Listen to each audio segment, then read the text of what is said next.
dengan kemiskinan ekstrim. Pada impres tersebut memerintahkan kepada seluruh kementerian dan lembaga, gubernur dan bupati untuk menyusun berbagai program penghapusan kemiskinan ekstrim yang ada di Indonesia.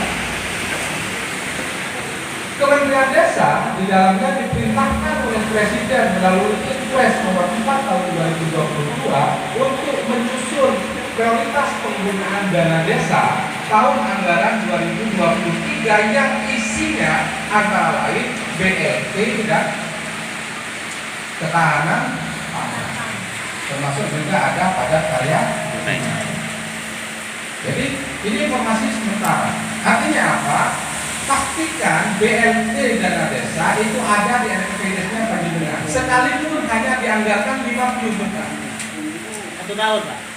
Iya, sekalipun hanya dianggarkan 50 juta dalam 1 tahun. Yang terpenting ada nomenklatur hukum BLT yang ada di NPWP-nya.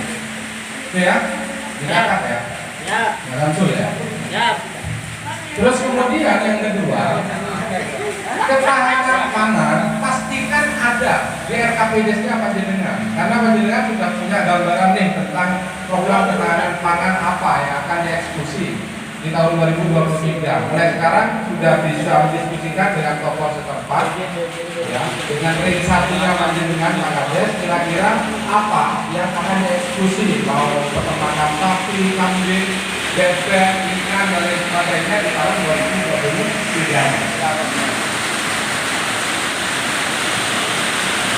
Jadi pastikan berbagai kegiatan pokok ini dilakukan. Kalau pembangunan infrastruktur, pembangunan masyarakat itu kan biasa. Nah, silakan itu adakan sesuai dengan kewenangan dari masing-masing. Nah, itu untuk tahun anggaran 2023. Terus kemudian Impres ini juga memerintahkan kepada bupati untuk menyusun program percepatan penanggulangan kemiskinan ekstrim yang ada di desa. Yang diantaranya adalah memerintahkan bupati untuk melakukan pendataan by name by address masyarakat yang masuk kategori miskin ekstrim. Dan itu dianggarkan di APBD. Dan sumber datanya harus ditetapkan melalui musyawarah desa dan musyawarah kelurahan. Artinya bupati tidak bisa serta-merta menetapkan keluarga miskin ekstrim yang ada di Kabupaten Lumajang sebelum ditetapkan oleh desa melalui forum musyawarah desa. Bisa dipahami ya? Berarti ada kriteria miskin ekstrim, kan begitu? Ada 2 kriteria miskin ekstrim. Yang pertama adalah keluarga atau masyarakat miskin dengan kompleksitas kebutuhan yang ada. Contoh, misalnya di difabel, rumah tidak layak huni, di rumahnya masih belum ada NTK, listrik, janda, ya, atau jompo. Jadi ini merupakan miskin ekstrim yang nanti akan diverifikasi oleh Panjenengan. Terus kemudian kategori kedua adalah masyarakat miskin ekstrim yang masih bisa survive, masih bisa bertahan hidup. Contoh misalnya dia tidak punya pendapatan. Gitu. Jadi secara umum yang disebut dengan miskin ekstrim, pendapatan per harinya per kapita per orang perharinya itu 29.000 atau 1,9 US dollar. Berarti kalau ada masyarakat Panjenengan yang bekerja dalam 1 hari dibayar hanya 29.000, katakanlah dibulatkan 30.000, itu masuk miskin ekstrim. Dan apakah BLT desa ini menyasar seluruh masyarakat miskin atau hanya miskin ekstrim? Kalau dalam hati saya berharap ada BLT desa 2023 nanti hanya menyasar masyarakat miskin ekstrim saja, sehingga tidak terlalu membebani anggaran dari desa.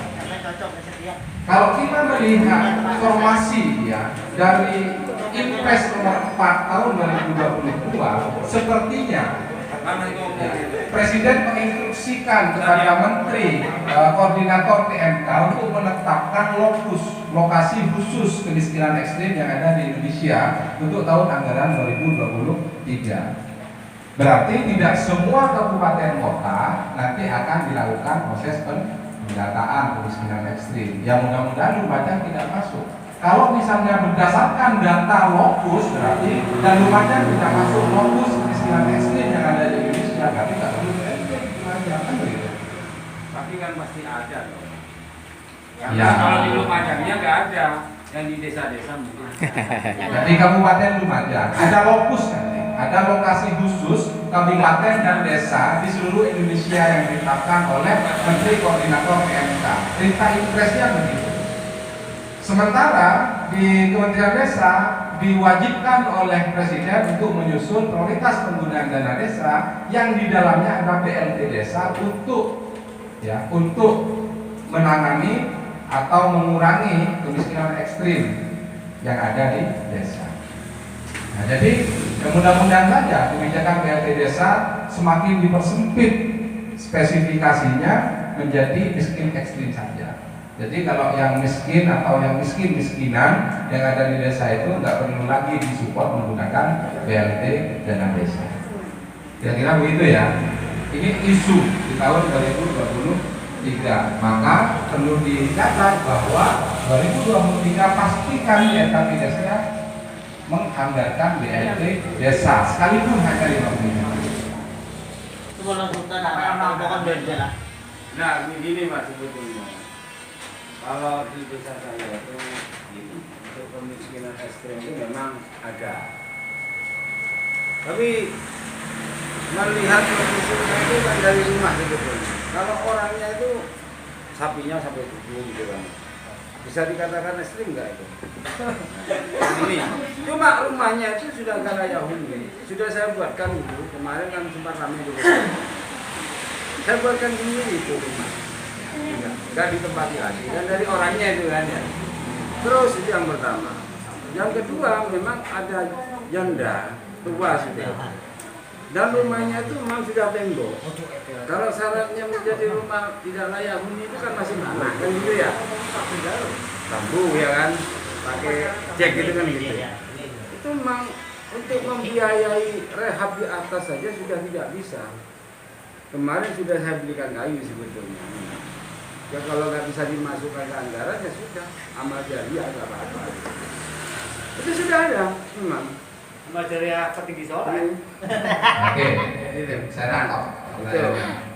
Terus yang terakhir itu kan gini Pak ya, untuk masalah ketapang itu ketahanan pangan, itu apakah memang harus dianggarkan minimal 20%, apa dimaksimalnya? Itu saja.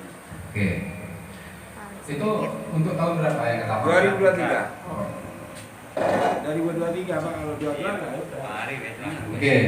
Jadi yang pertama kemiskinan ekstrim. Yang dimaksud miskin ekstrim itu seperti apa? Intinya kriteria umumnya pendapatan masyarakat per kapita setiap harinya itu 30.000. Jadi panjenengan sudah bisa mengolah nanti ya. Kira-kira yang masuk miskin ekstrim ini yang mana?